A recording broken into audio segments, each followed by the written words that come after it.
I am Camille Amanda Boncapat from BSE 3A. So, ang pag-uusapan naman natin ngayon ay ang pag-iwas sa mga maling impormasyon na nakikita natin sa social media. Magbibigay ako ng mga iilang tips para maiwasan itong mga ito. Una-una, dapat magtignan natin kung saan nagsimula yung information na nakita natin.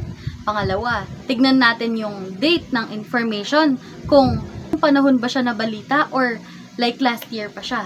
Pangatlo, syempre mag-fact check din tayo ng mga websites.